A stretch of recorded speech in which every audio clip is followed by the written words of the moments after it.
My name is Jill Phillips, and I'm the creator of Whose Shoes, a popular approach to co-production. I was named as an HSJ 100 wildcard and want to help give a voice to others, talking about their ideas and experiences. I'll be chatting with people from all sorts of different perspectives, walking in their shoes. If you are interested in the future of healthcare and like to hear what other people think, or perhaps even contribute at some point, Whose Shoes Wildcard is for you.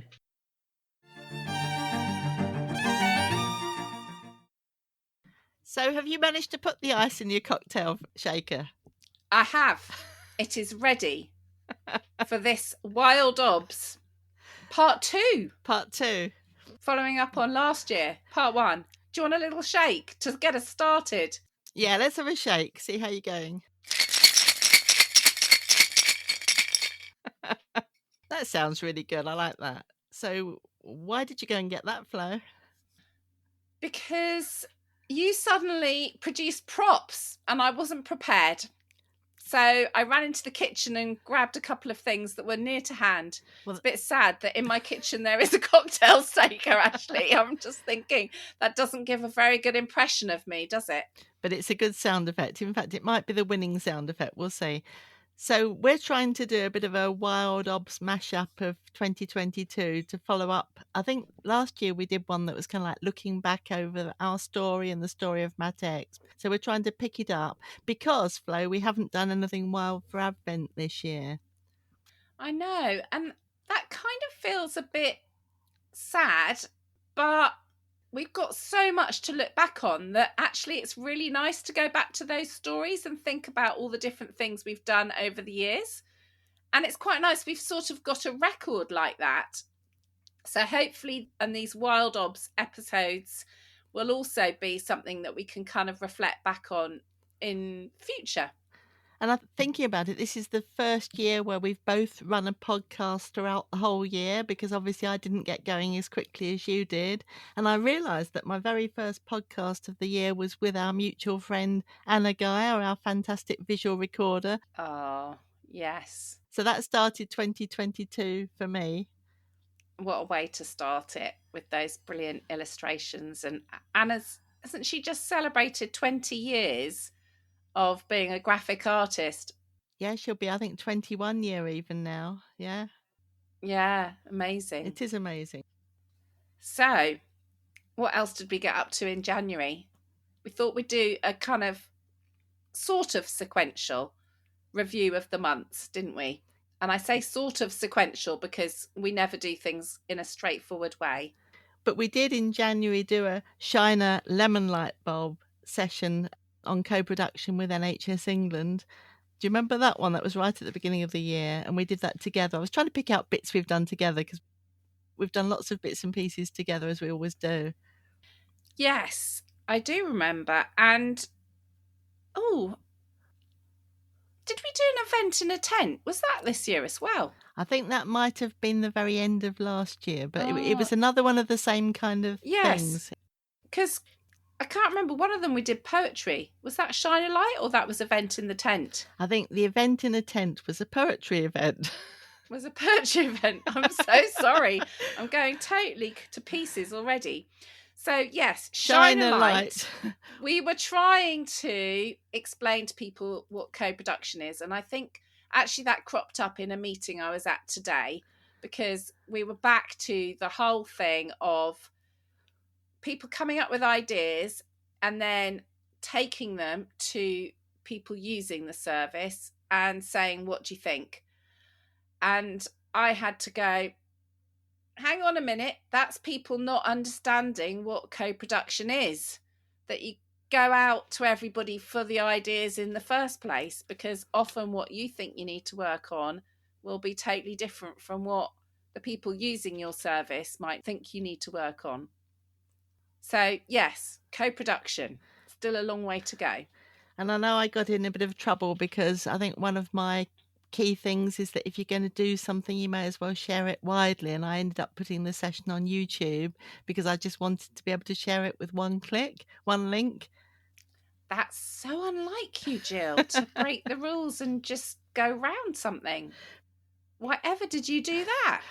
So that my neighbour Trevor, and I hope Trevor, you don't mind me giving you a mention, Trevor, who says to me sometimes, "What have you been up to, Jill?" And I tell him, and he says, "Oh, that sounds interesting. Perhaps is that available for me to listen to?" And I say, "Yes, here it is," and I give him a link. But if I say you have to sign up via a difficult sign up process, then less likely for people. It's never gonna happen. No, never going to happen. No.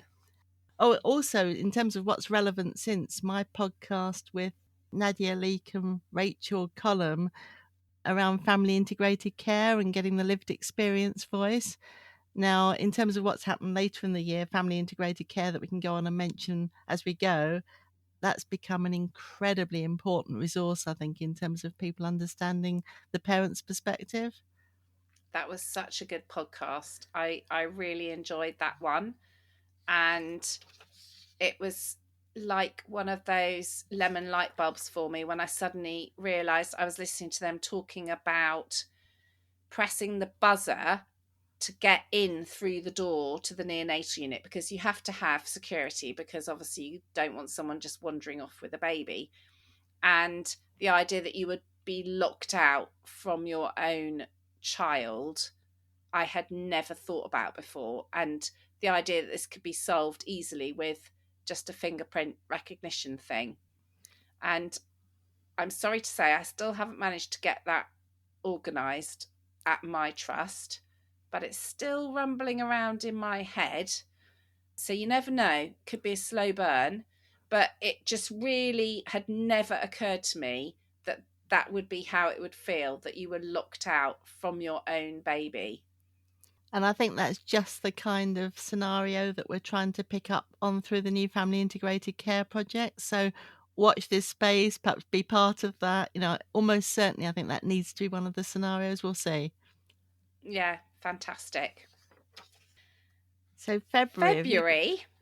Well, February always makes me think of Shrove Tuesday, because we've had a thing about lemons for some time, and we did in fact do a whole massive jingle bells now. We'll see, but lemons need a sound effect. Yeah, lemons definitely do. So we did a whole massive presentation one year on Shrove Tuesday, actually, overlooking Parliament. But that's another story. But what I wanted to talk about for February, because we've never had a proper chance to talk to people about it, was our adventures at the Fête du Citron in Menton in the south of France, which is a whole crazy lemon festival. And I'm really pleased, looking at the website, that they only missed one lemon festival due to COVID in 2021. It didn't happen. Very sad. But it did happen in 2020, because it nipped in just before lockdown. And then it did also happen in 2022 and is due to happen in 2023. So it's not too late to get your tickets and go off and see unbelievable floats and crazy things made out of lemons. And if you don't believe me, Google it, because it's incredible. And Jill and I had the trip of our lives a couple of years ago, going to the Lemon Festival. It was absolutely extraordinary, wasn't it? We'd already got quite a big thing about lemons, and then to find out that there is a very well-established lemon festival. And I think what fascinates me is what it must have been like 88 years ago, because it wouldn't be like it is now. No. And I suppose how these things grow, and Disney theme and different themes for each year. What's the theme next year, Flo? Do you know? I did just look it up. It's rock and opera. Oh, I'd so love to go again. That sounds quite wacky. It does, yeah. I think we might have to do another trip. So a big highlight of February. Yes. So February is fun, is lemons. Say no more, really. In February, actually, I've thought of something that I did, which I think was February, and it was my first intentional coffee podcast, where I brought together two people, and they happened to be maternity leaders, maternity movers and shakers. So Gaynor Armstrong, my local director of midwifery in Coventry, and Sarah Jane Pedler, who's done such amazing Matex poo shoes work down in Cornwall. And you just get the idea that you just think two people need to meet. So to bring them together on the podcast when they'd never spoken to each other before was a little bit of a first. Yeah, I think that's a great idea, actually, because also just bringing people together anyway. You're the most amazing networker I know, connecting the dots up and down the country and also across the world, let's face it. But actually, to do that and then capture the conversation is amazing. And they're going to meet up in real life. Yeah. And I know we haven't got there yet, but that almost reminds me of the meeting we had last week where you brought random people together for a stakeholder meeting for your current family integrated care project. And it was just like, oh my God, I'm finally in the same virtual room as all these amazing people you've told me about. And it was really exciting. So that was like an intentional coffee as well. It was. But on a bigger scale.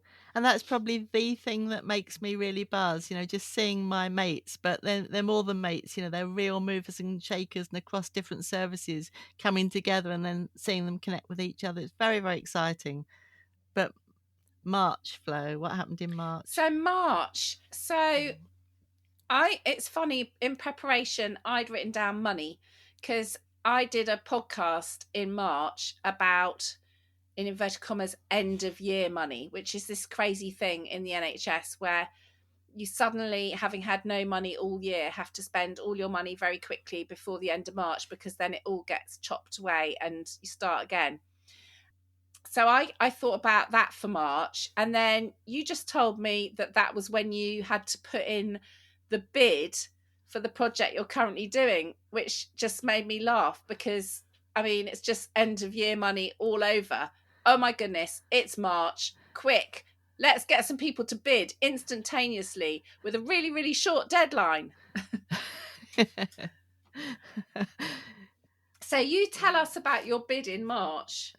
Well, okay, so I don't know if that's true actually with the short deadline and so on. The story really was a little bit different in terms of the Q community have regular calls for bids around different topics. So I think the other thing that's interesting is how much, you get a topic and then you have to come up with a bid that matches that topic, which sometimes you're shoehorning something that was a great idea, but to make it match the criteria for X call for funding, I think perhaps would be another topic to explore sometime. Yeah. But what I loved was I'd already got the idea. So somebody else actually had suggested to me, perhaps we could use Whose Shoes in this kind of project.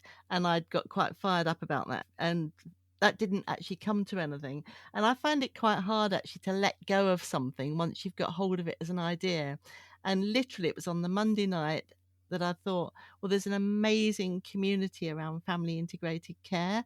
And if I WhatsApp this group of people, there are about 7 people, then I could see who might be available the next morning to put together a quick bid with me before the deadline of 12 o'clock the next day, midday. And it was the most amazing kind of evening. Everybody was, oh yeah, I'd love to be part of this. But, obviously, inevitably, I've got a meeting in the morning. We got some amazing people. But Katie Cullum, who's a clinical educator in the east of England, said, yeah, I'm around in the morning, Jill.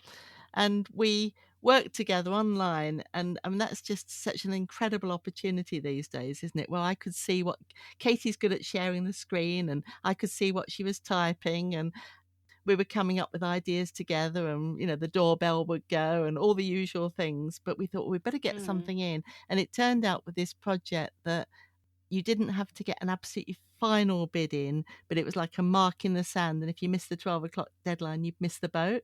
So we got something in, and that was the beginning of the story. And then fast forward to about November, to get through the kind of bureaucracy and actually put it in place, we're now absolutely all systems go with that. And that fairly random WhatsApp group are now our kind of core project team, if you like, all of them. I love that story. And it's really resonating because for me, the family integrated care directly builds on Nobody's Patient. Directly. And Nobody's Patient is almost exactly the same thing. I had a crazy idea in the middle of the night, and then I rang you, and I think I rang Lee Kendall, that is, and we kind of pulled it all together incredibly quickly, again, just from a random idea. And such a good idea. And Flo, that has led directly to this, because obviously we're saying we're building on Nobody's Patient. Yeah, it's so lovely to see it go to the next iteration, as it were. So very exciting. So money. March is money. April was exciting. April. So I sadly didn't manage to do this, but you did. A very exciting event with Rosie. But you were a huge part in sowing the seeds. It's all about sowing the seeds, isn't it? So Rosie Murphy, I want to give a big shout out to. Rosie's an amazing midwife who was on the... and... Oh, tambourine now. Tambourine. Hadn't shown you that one. Rosie's an amazing midwife who I'd met through the Darcy Fellowship programme. A shout out for Professor Becky Malby and Tom Holliday, who run the Darcy Fellowship programme, who I meet the most extraordinary and amazing people through. And Rosie's right up there at the top. And she was doing her Darcy challenge around health inequalities and working with women and families from Black and ethnic minority communities and improving things in maternity care. And it just grew. I mean, from getting involved with Rosie as soon as she started her Darcy Fellowship, just kind of like reaching out to her, offering to help, promising to introduce her to my good friend Fabob's Flo, you getting involved right from the start and spending considerable time with her, really trying to help and share our passion and knowledge and experience and so on. And it went from being something that we were just informally helping her with because we care and because she was so lovely, to suddenly she came up with a bit of money to do it a bit more formally, and her placement was at Croydon Hospital, who are already Who Shoes customers, and they'd already got the board games. All these things that actually in a short space of time make things more doable. And she ended up with this extraordinary workshop in a local community centre, and it is brilliant, something like the Wellness Centre in Croydon, which is so much better for people to go to than to go to the maternity unit at the hospital, or and it had that feel. And Rosie was so good at building local relationships and getting the trust of people and all the things that we talk about on our Shine the Light on co-production type sessions. Yes. And she's now got a job as health inequalities lead, and we're still very much in touch. And some of the ripples that are coming from that workshop are very much, people in touch and wanting to build on it. And I made a little film from the workshop. And sometimes it's just finding those little ways to keep the energy going and share the stories. Completely. Yeah, so Rosie has done amazing work, and like you say, ripples from that, but also some other really important events this year in terms of looking at women's experience of maternity care from other ethnic or cultural backgrounds.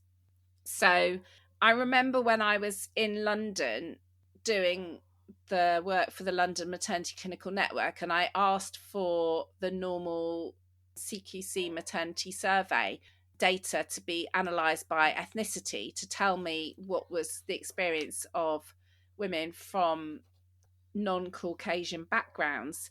They told me there was insufficient data, that they couldn't do that. And I couldn't understand that, because London is such a multicultural society and has such a diverse population. It didn't make sense to me at all.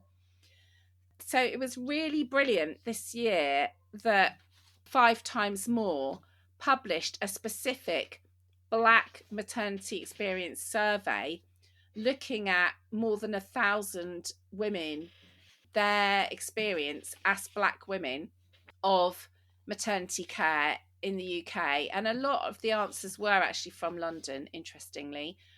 But some of the experiences and some of the things they described were really eye-opening. And hopefully that's kind of set a landmark now as a regular thing, that we will be able to hear the voices of those women and they will feel they can contribute, and we're enabling them to have their voices heard and hopefully then act and improve things because of that. And kind of following on from that, I also had some involvement in a report called Invisible about Muslim women's experiences of maternity care, which was led by Shai Gohir, who's the chair of the RCOG Women's Network. In fact, sorry, I should say Baroness Gohir, because she's just been appointed to the Lords. Congratulations to her. But her work, again, more than 1,000, I think it was about 1,500 women talking about their experiences as Muslim women within maternity services, and some really shocking examples of discrimination, not even microaggressions, but actually just racist. I mean, lots of really appalling behaviour that you look at and you think, can this be true in this day and age, that people are openly behaving this badly to people that they're supposed to be providing care for? I mean, just shocking. Yeah, really shocking. So it's been fantastic, and I'm really hoping that work, I know there's a new Darcy fellow, isn't there? Yes, Ella, picking up on Rosie's work, and I'm really hoping that the two of us can continue to support that and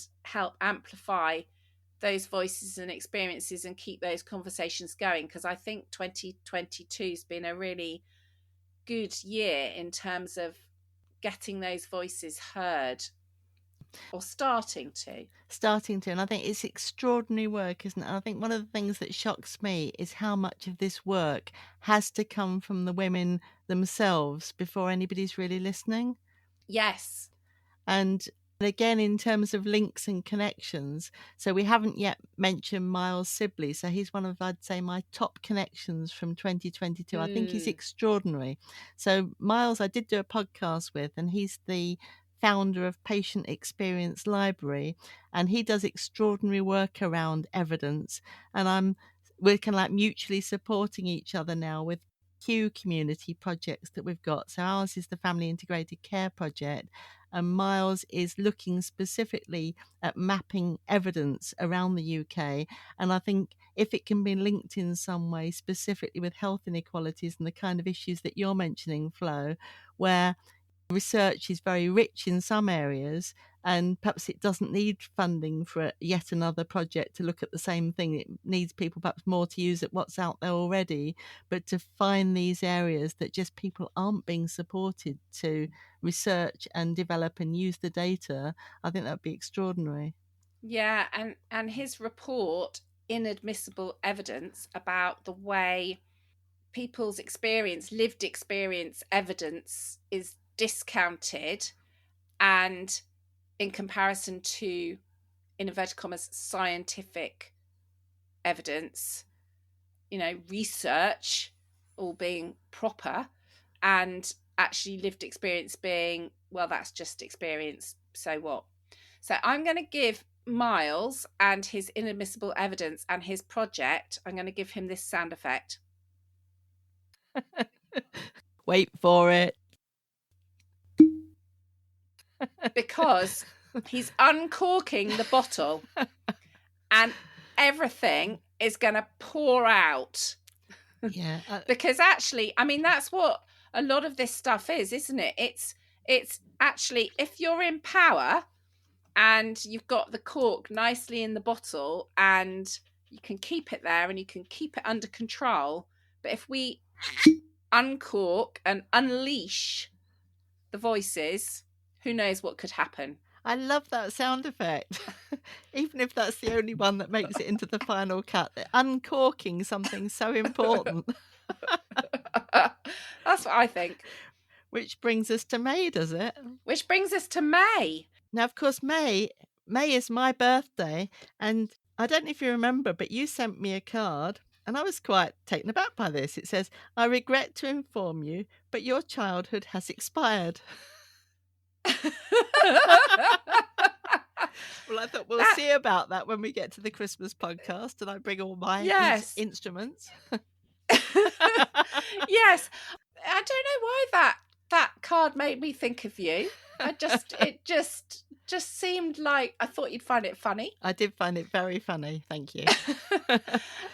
So yeah, maybe it hasn't. Maybe your childhood is ever continuing.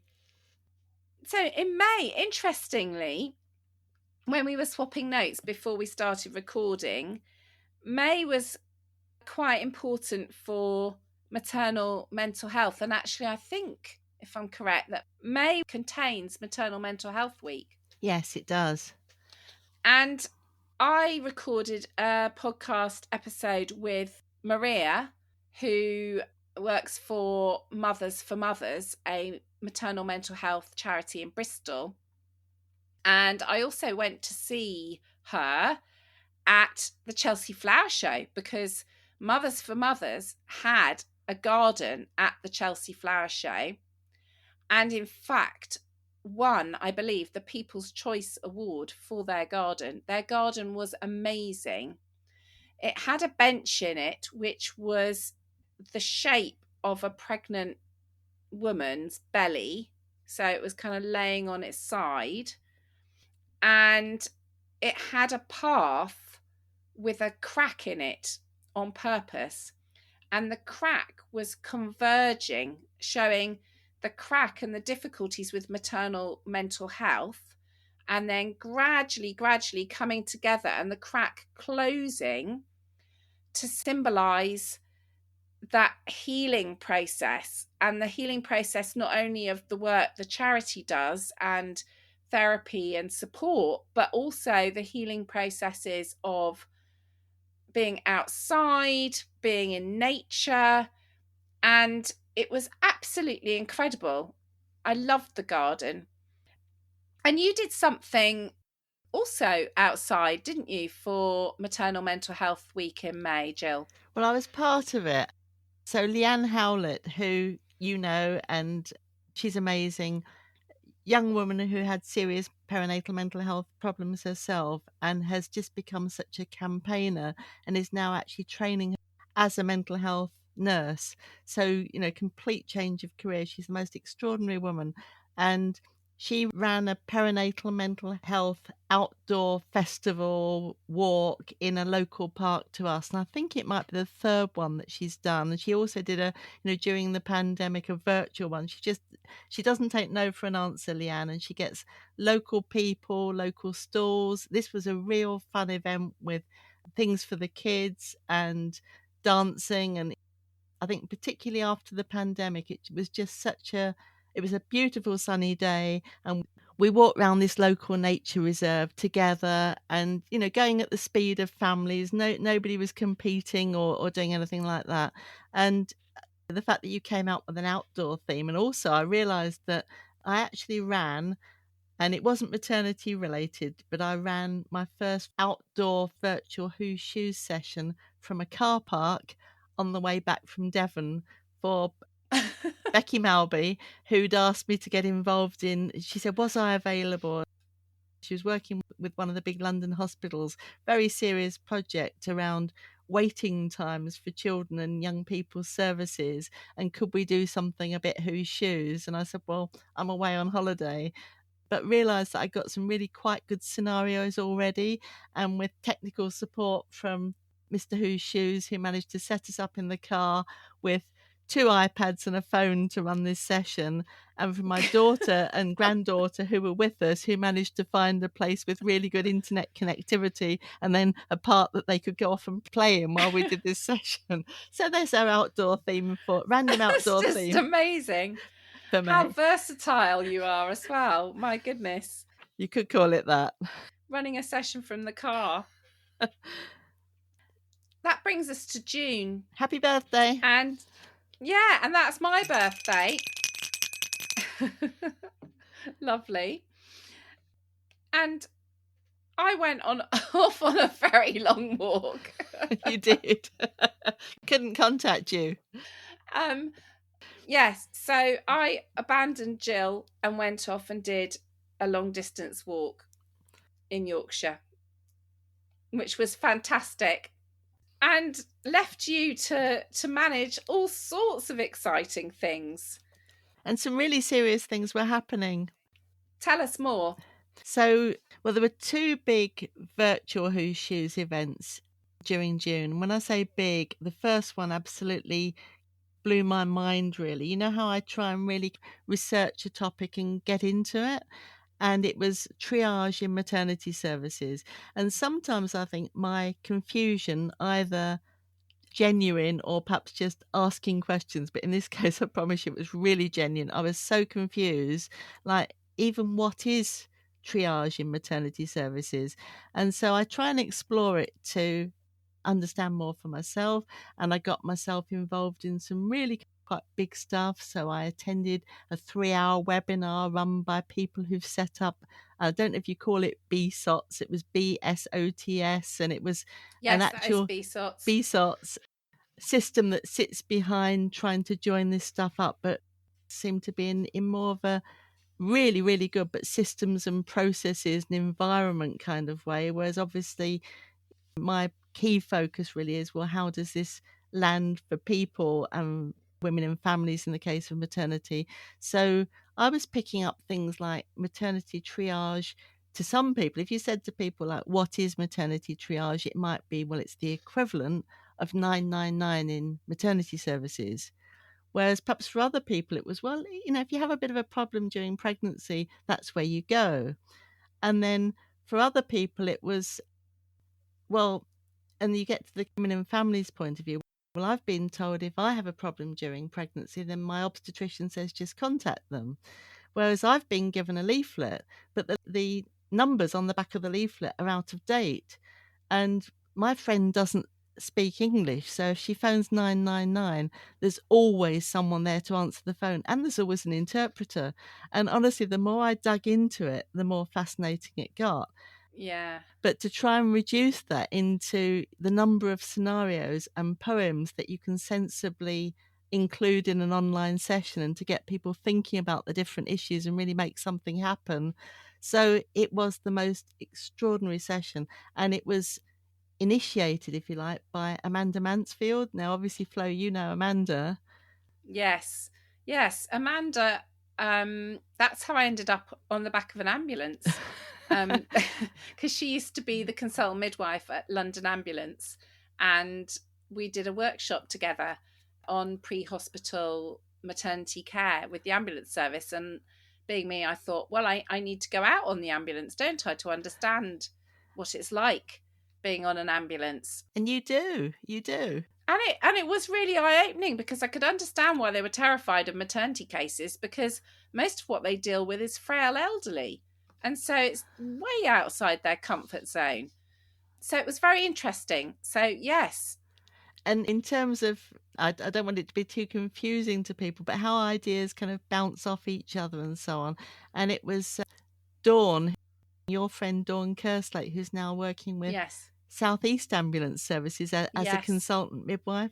Yes, that's correct. When I was updating her about our family integrated care project, Dawn was telling me about paramedics perhaps being expected to join a training session in a maternity or neonatal unit to learn about birth and what they needed to know as paramedics, but actually their situation might be so different on an ambulance or by the side of the road, and to make sure that it's actually relevant to them and how they need their own training. Yes. And to be confident, because hang on a minute, I'm expected to do this out and about in the real world rather than the perfect sort of hygiene and equipment and so on of a maternity unit, if that makes sense. Yes. So I was blown away by that. Yes. Incredible people working in this area. Yeah, totally. And funnily enough, the London Ambulance work directly links to the other thing you did in June, because one of the people that came to our London Ambulance workshop that I led was the marvellous Sunita. Ah, yes, Sunita. She came and you in June ran an event with Sunita, did you not? I did. So Sunita Sharma is our postnatal guru, isn't she? She's an obstetrician at Chelsea and Westminster Hospital, and she just, everything that she does is about the well-being of women and families and not letting it stop at the end of maternity, which I think must be quite an unusual role for an obstetrician. Very unusual. And I interviewed her on my podcast in September, and I loved what she said about why she did it. She said she did it because she could have a blank piece of paper. If she took postnatal, no one was interested in it. She could start with a blank sheet and make it up and do whatever she wanted. She'd have freedom and creativity to really make change. And I absolutely loved that. And it made me kind of reminisce a bit as to why I started. Well, I was always interested in women's experience of maternity care, but when I kind of really tried to champion it was because I thought, no one's doing this. I want to do this. No one's doing it. And why not? And we should be. And yeah, so she's incredibly unusual in championing postnatal care and unbelievably inspirational in what she's achieved. She really is. She's quiet and gritty, and it's very difficult to say no. I think I did actually start for some reason in trying to say no because, just whatever. And no, we needed to do this, and we did do it. It's very unlike you, Jill. You never say no. Well, this is my problem, really, isn't it? But people like Sunita, obviously like yourself, like Rosie, I don't want to be saying no because it will always lead to something worthwhile, and that's the benchmark, really. So what did we do in June? We did a virtual Who's Shoes session around, specifically within postnatal care, the handover from a community midwife to a health visitor and how that might feel. So just exploring that in depth, and you come across systems and information transfer and rules. So if the community midwife goes up to day 10 and then the health visitor takes over, but actually the community midwife's still involved, so the poor woman on day 10 ends up with the familiar community midwife working with her, and then at worst a random health visitor who perhaps doesn't even know that her baby was in neonatal care, hasn't had the chance to get the right information and so on, setting the relationship up to a disastrous start for both sides. Yes. So trying to explore some of that, which immediately is spilling over now into our family integrated care project, as one of the very first scenarios that we're going to try and explore with our new audio Who's Shoes mini experience app, which is a whole nother story. And Sunita can be part of that, and Rosie Barrow equally. Rosie worked with Sunita, and she's just so lovely and amazing. But some of these like can of worms topics that the system might see as on day 10 you transfer from this person to that person, and to dig behind it in terms of what that really means, that's Who's Shoes, really. Needs the bottle again. You got your pop. Another unleashing. So, Jill, July, something a little bit special happened in July. Would you like to tell us? It certainly did, and I started to probably publicly fade into the background a little bit because something very special was happening in my own life, and Matex became Granny Exp. So Granny Experience, not my first experience. I'm very, very blessed to have 4 lovely grandchildren, but this was the birth of my new grandson.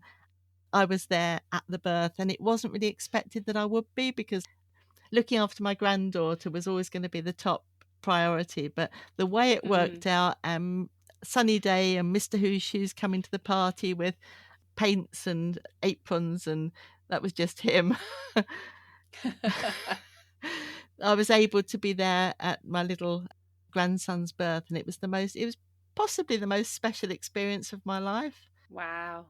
It was amazing. Just so lovely. It was amazing. Yeah.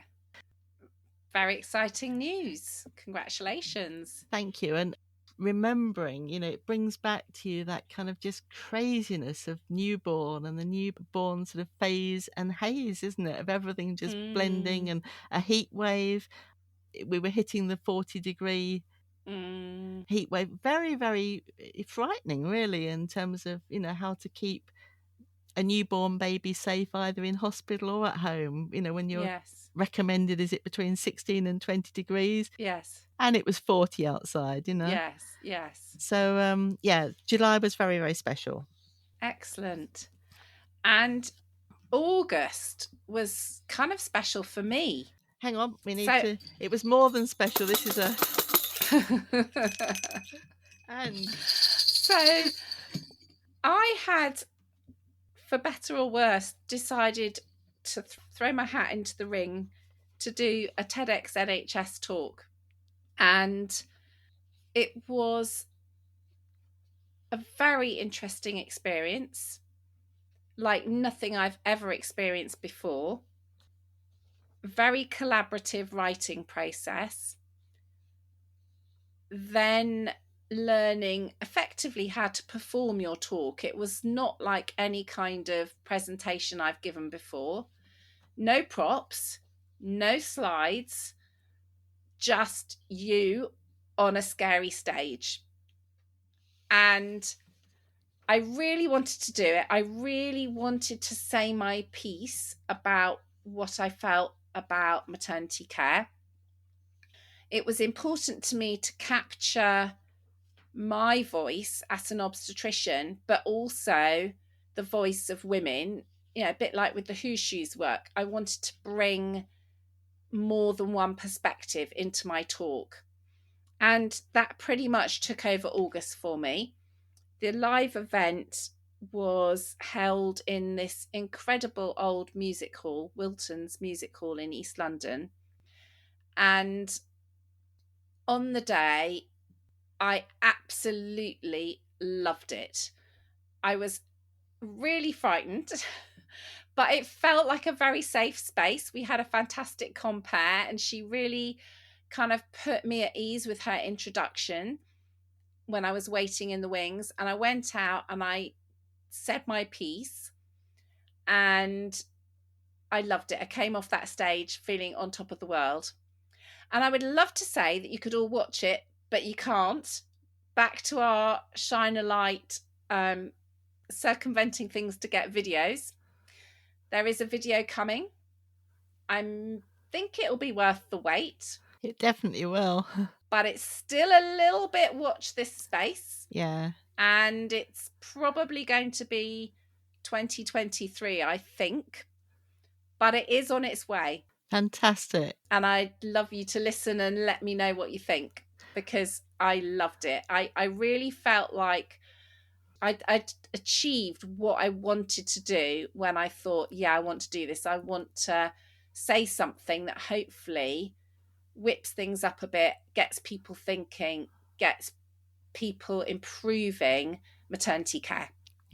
And they're such an incredible format, aren't they? I mean, it's a privilege, to do a TED Talk. And I was amazingly privileged to be able to come along and watch live. So I have seen it. Yeah. And it was an amazing event because there were 10 of us and they were all fantastic. They were. 5 of them are up on YouTube. 5 of them are waiting. And it was a real privilege to be speaking alongside some of the other speakers, and one of which was our mutual friend Yvonne, who is incredible.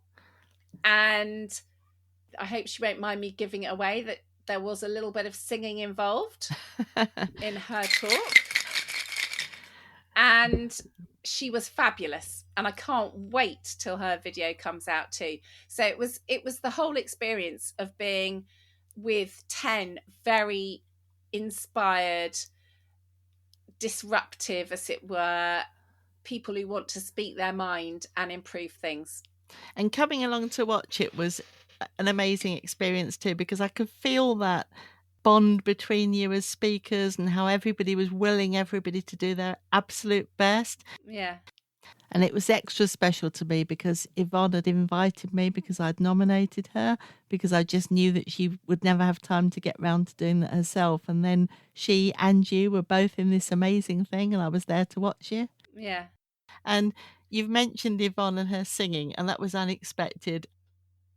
She actually got a live response from the audience. She did. Everybody kind of joined in and clapped at the time, that, which is, you can't engineer that stuff. But Flo, you have skipped over, and you hadn't told me, and it was great really that you hadn't told me that how you were going to start your talk. Now, are we allowed to mention that or not yet? I don't know. I think we should leave it as a surprise.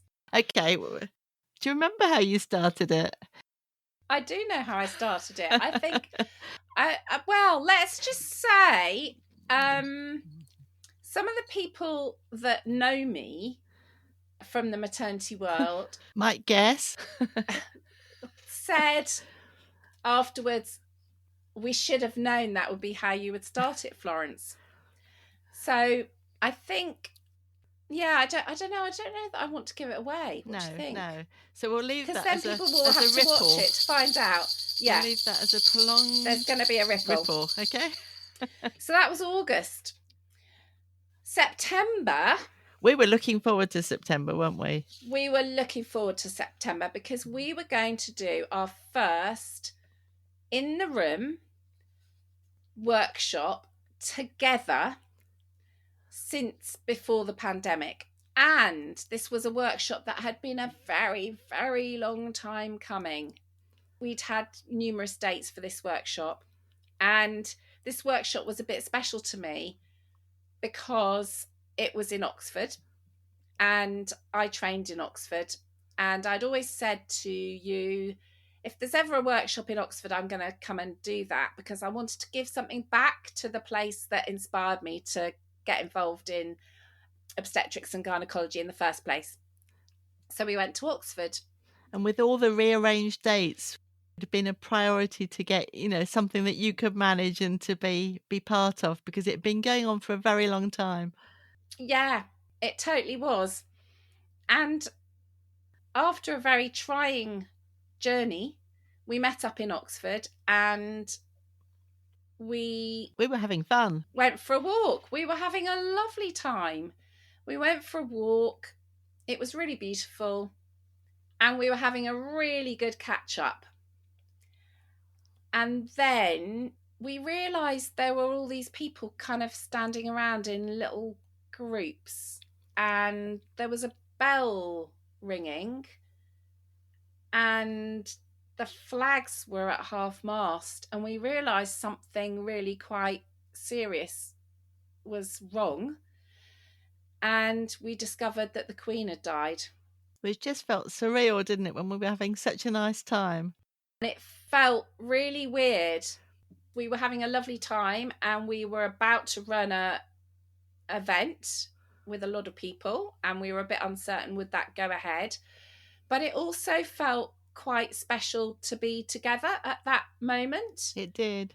And we were thinking about the fact that she is the queen of our lifetime, and despite your not expired childhood, neither of us are that young, because she'd been the queen for such a long time that neither of us had known anything else. Yeah. Like many, many people in the country.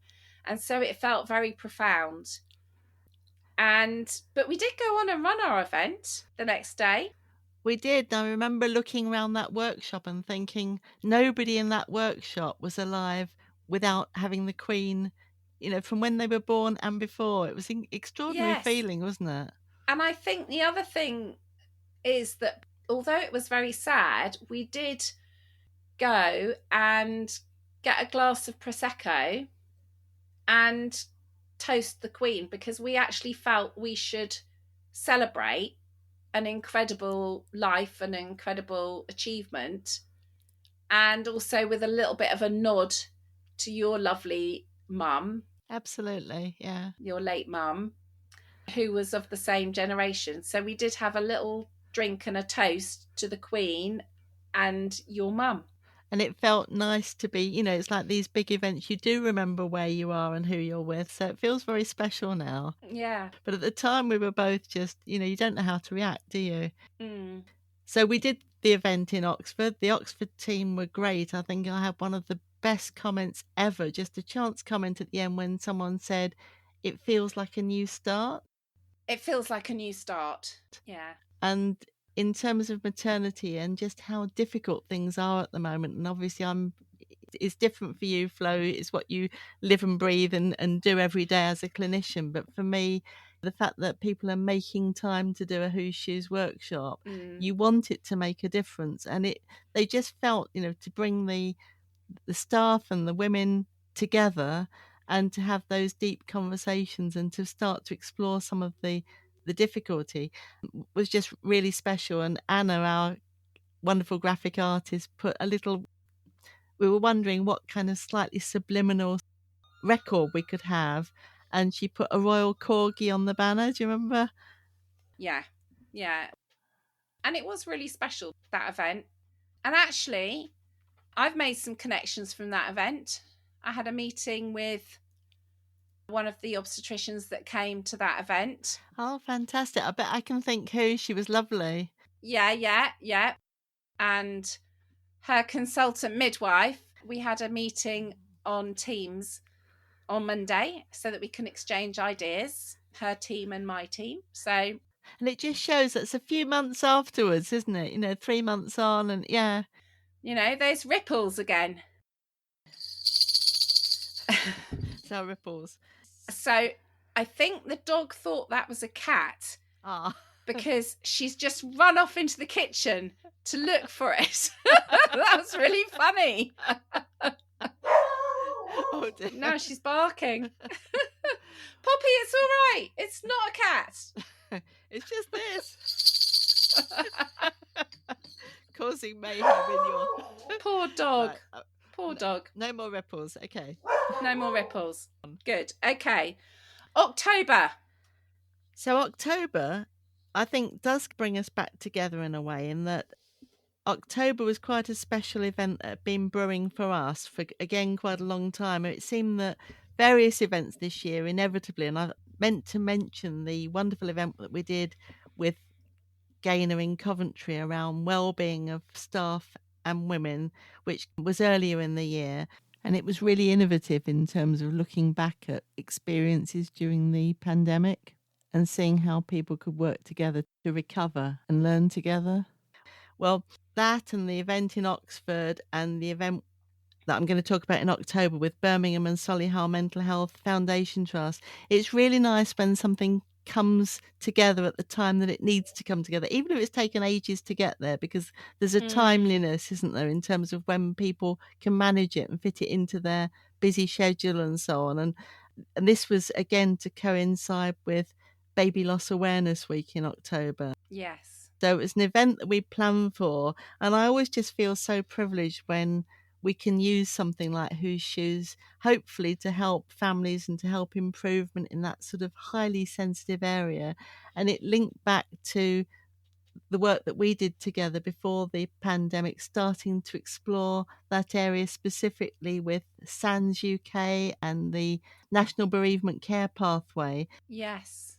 That you championed in Colchester just before the pandemic. Yeah, so that was my last in-person event before the pandemic. In fact, it was just in that kind of should we, shouldn't we go ahead. It was March 2020, so it was really on the cusp. And we went ahead with an in-room event with SANS about the National Bereavement Care Pathway with Colchester and Ipswich Hospital. And it was a very emotional but excellent event. And yes, baby loss and the importance of discussing baby loss, making sure the care is right for bereaved families and that you're not exacerbating the pain they're already feeling, but that you're compassionate and caring and trying to do the right things to support them in that moment of loss is really crucial. So it's fantastic that work is kind of, again, building a bit like It is. the family integrated care work. It's kind of building and growing on the existing foundations that we've already got. And it's some of these unforeseen ripples, isn't it? It's just who you meet. Like you've just mentioned the obstetrician at Oxford. Well, at the Birmingham event, I met a wonderful, very experienced bereavement counsellor who came up and just chatted to me. And I'm hoping that she'll be a podcast guest, possibly on my podcast quite early in the new year. And marvelous. It helps build these stories, doesn't it? And a wider audience of people understanding why it's important. Yeah. The ripples are really strong. Fantastic. That brings us to November. Now, November's been quite exciting in terms of connections, hasn't it? It has, yeah. Because we've discovered we've got some fans or mutual fans or certainly connections the far side of the world. We have, and it's really exciting. And we've had an amazing meetup with the wonderful Jordanka in Alice Springs. Fabulous. And we're hatching plans. And just to hear how things are in a maternity unit, on not just on the other side of the world, but in a very specific location. Yes. Alice Springs isn't Melbourne or Sydney. You know, it's yes. There's so much more to learn, isn't there, in terms of inequalities and difference and different challenges that people have, and to meet that same passion, exactly the same passion, that Matex, what can we do about this? Let's jump off piste a bit and just make things happen. I love it. Yes. Yeah, totally. And listening to her talking about Aboriginal women and the cultural differences and the approach and the understanding that you need, it's absolutely fantastic. And this is coming directly from our podcast, isn't it? Yes. I think Jordanka first listened to your maternity specific podcast. Yes. And you mentioned my slightly wilder wildcard podcast, and she's listening quite avidly to both of those.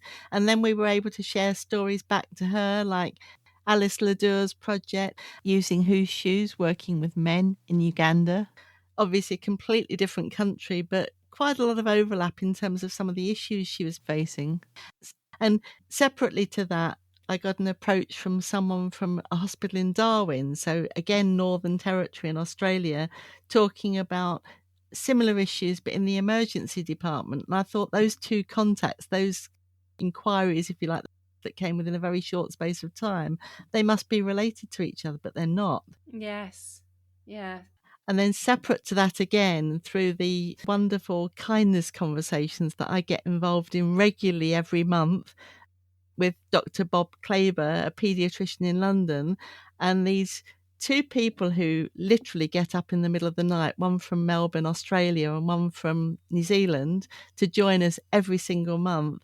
So Kath Kroc, who's the founder of the Hush Foundation in Melbourne, who I had the privilege to talk to on one of my podcasts, and she's Australia as well, and we're sowing seeds together, that group, and you know, who knows where that might lead. So you've got these global seeds being sown, haven't you? Yes. Without any kind of agenda other than finding people who are wanting the same kind of things in terms of bringing more humanity into healthcare across the world. Yes, yes, completely. And yeah, the desire to improve things. And yeah, I think you're right, humanity. Which also reminds me, October, I was going to mention Benjamin Black and his book Belly Woman. Yes.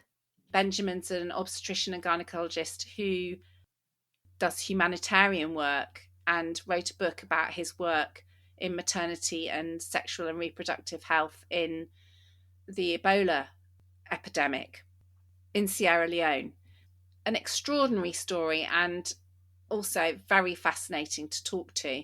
So he also had very much that key theme of they made mistakes in the Ebola epidemic in terms of people not being able to visit and see their relatives that were sick, and actually taking that humanity away was really detrimental, and how they learnt from that as the epidemic progressed, and they started to be able to, they couldn't visit because it wasn't safe, but they could see each other through a fence, and there were ways of maintaining contact between family members, and how important that basic humanity is. So I think that's a kind of theme that's run through everything, hasn't it? Yes, absolutely.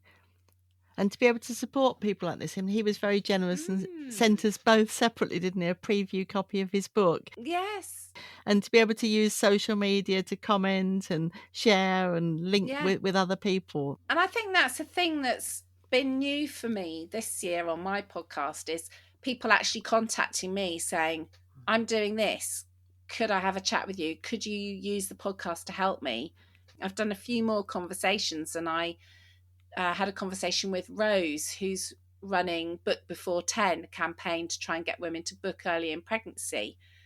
And also Megan, who's doing research on women running in the postnatal period. All sorts of people are now kind of cropping up and saying, actually, we're trying to work on improving things.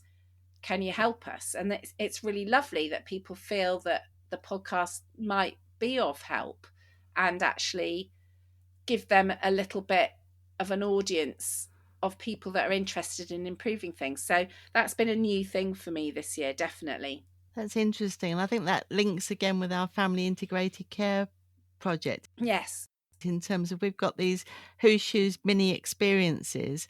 Well, supposing we can talk about, for example, delivery room cuddles, or parents are parents, not visitors, and kangaroo care and language. And now what I'm trying to do is to find the person or the team that specific issue runs through like a stick of rock, and perhaps see what they can come up with around that scenario as just a little bit of gold.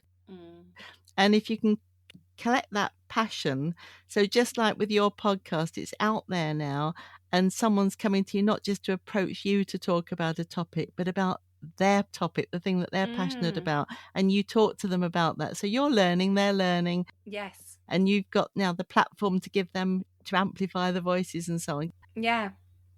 And that kind of brings us to December. Now, November, December, something a little bit special happened, in that we got some rather special parcels in the post. We did. And weren't they special? They were very special. So the wonderful Pauline from Born Too Soon, which is the neonatal charity at Kingston, decided to put in some nominations for some awards. And we had a little bit of a clean sweep by accident, didn't we? We didn't know quite what we were being nominated for. We didn't know, yeah. And so I was quite surprised, because I first got a message saying, Jill won an award and you were a runner-up. And I was like, yay, Jill won an award. That's fantastic. And I went off to do my antenatal clinic. And then I got a message from a midwife on my phone going, congratulations. And I went, what are you congratulating me for? And she sent me a photo, because apparently I had won the Mama Academy Lifetime Achievement Award. Which is fantastic. And the wording of it was so perfect. And I'm really chuffed. And it's very nice. And it's on my shelf behind me, because it's far too nice to take to work. It has to be at home. But apart from the fact it made me feel like, oh, good Lord, the Lifetime Achievement Award normally goes to someone who's about 90.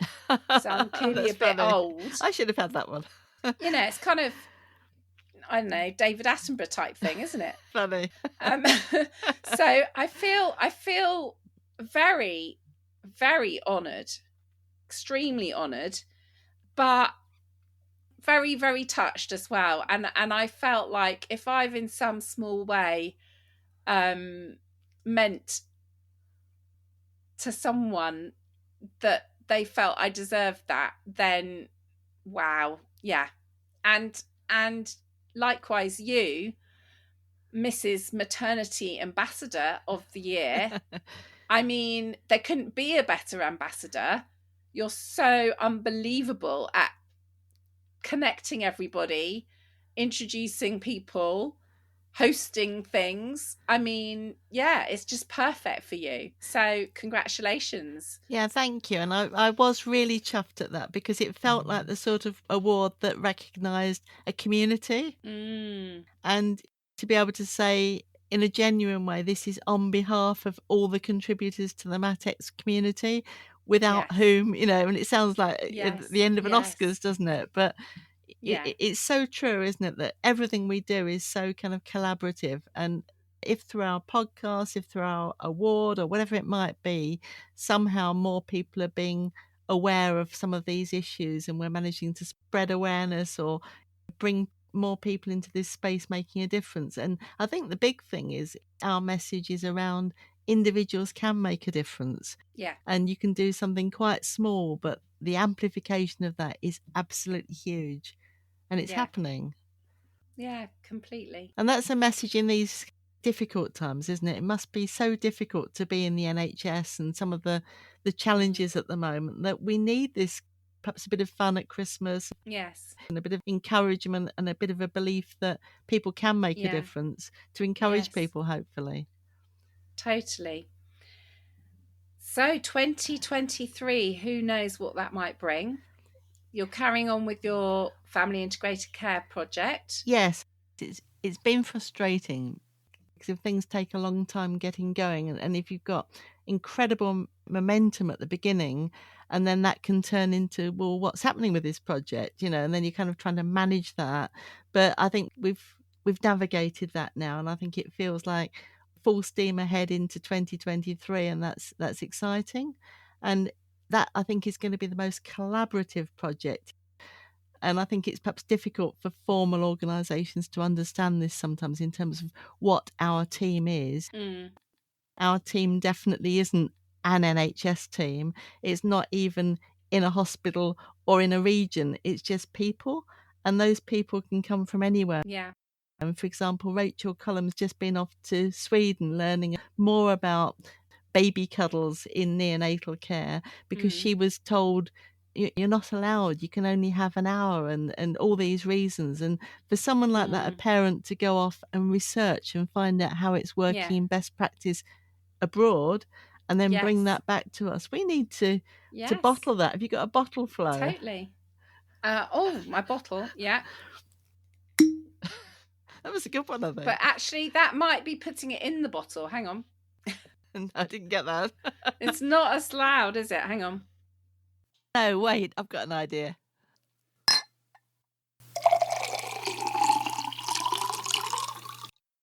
It's like... Oh dear. But we can't be talking all day. So here's to family integrated care and the potential for 2023. And that sounds a bit like jingle bells and reindeers. That's getting very festive. So I'm thinking, have we got to the end? Do you want to pull a cracker? Oh, that sounds fun. Actually, when I got this out, I thought this reminds me of the Advent story I did on language. Do you remember that? I do. Yes, I do. And I started with one of these. A cracker. So, yeah. So, here we go. Are you ready to pull a cracker, Jill? Let's do it. Oh.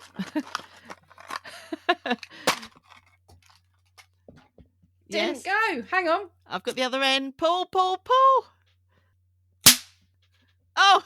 I hope you got that. Hang on. I thought it did. Oh, it's like gunpowder now. Where's my hat I've gone? got crackers. I can, flew I can out. make it work. Hang on. Yeah, my hat fell on the floor, I think. Oh, hang on. I haven't got a hat, but I have got a little Christmas tree. There we go. Ah, a little Christmas tree.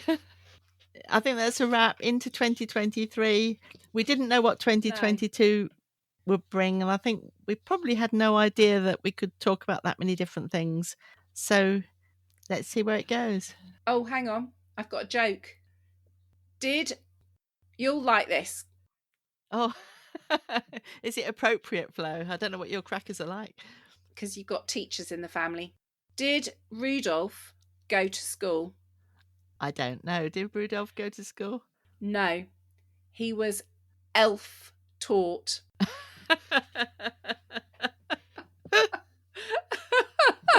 like that. You can decide if you keep that in or not, but that's the joke from the cracker. Thank you.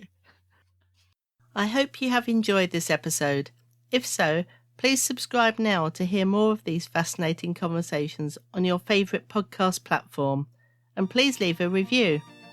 I tweet as Whose Shoes. Thank you for being on this journey with me, and let's hope that together we can make a difference.